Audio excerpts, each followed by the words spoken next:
السلام علیکم۔ الحمدللہ یہ مکتب ولی کا قیام سن 2016 میں ہوا اور ابتدائی سے میں مکتب ولی سے جڑا رہا اور مکتب ولی کے لیے میں نے اپنی حد تک کوشش کی کہ یہاں تعلیم حاصل کرنے والے طلباء و طالبات ولی شروع سے محنت کرتا رہا اور الحمدللہ آج اس مقام پہ پہنچا ہے کہ مکتب ولی کا دائرہ بہت ہی وسیع ہوا اور یہاں نورانی قاعدہ اور ناظرہ سے آگے بڑھتے ہوئے اب الحمدللہ حفظ کا کلاس اور عالمہ کورس کا بھی سلسلہ شروع ہوا، جس کے اندر بہت ساری بچیاں عالمہ کورس کی تیاری کر رہی ہیں اور اس سال الحمدللہ ان کا پہلا کلاس مکمل ہوا، ان کا امتحان لیا گیا جس کے اندر سبوں نے بہترین انداز میں امتحان دیا اور اچھے نمبرات سے کامیابی حاصل موجود ہیں رضیہ اسلام بنت جناب محمد اسلام صاحب، گلی نمبر 10۔ الحمدللہ یہ مکتب کے قریب کی ہی طالبہ ہیں، یہ امسال عالمہ کورس کر رہی ہیں اور امتحان ہوا الحمدللہ اس میں انہوں نے معیاری کامیابی حاصل کی، سالانہ امتحان میں بھی انہوں نے پوزیشن لایا۔ میں ان سے جاننا چاہتا ہوں کہ آپ نے عید کے بعد امسال عید کے بعد آپ نے مکتب کا رخ کیا، آپ کے گھر والوں نے، آپ کے والدین نے یہ مشورہ کیا کہ اب آپ کی تعلیم مکتب ولی کے اندر کرائی جائے، تو مکتب ولی میں آپ نے اتنے کم وقتوں میں اپنے اندر تعلیمی سلسلے میں اتنی تبدیلی کیسے جی یہ تعلیم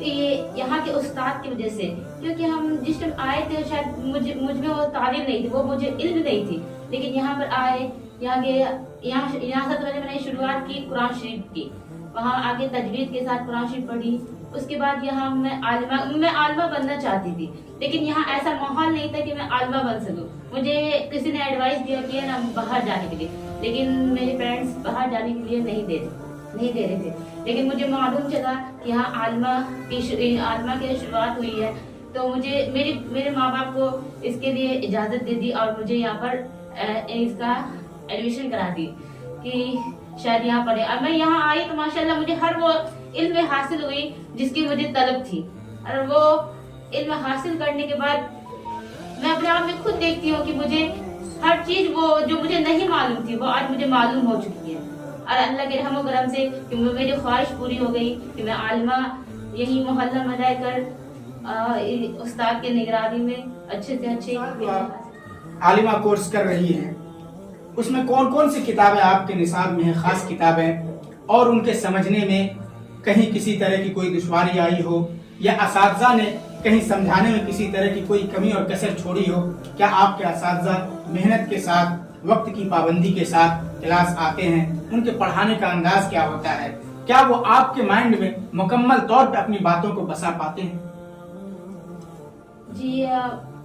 میرے نصاب میں تو 8 کتاب ہے، ان میں سے کچھ ایک ہے رحمت عالم صلی اللہ علیہ وسلم، مفتاح العربیہ، منہاج العربیہ، آسان سر۔ ہماری معلمہ درسگاہ میں داخل ہوتی ہے تو سب سے پہلے سلام کرتی ہے، ہم لوگ ان کے سلام کرتے ہیں، ان کا جواب دیتے ہیں، ان پر وہ آتی ہے تو ہم لوگ کو پہلے کے سبق کو کرواتی ہے، دہرواتی ہے، اس کے بعد پھر وہ ہمیں اس سبق کے بارے میں ہمیں بتاتی ہے۔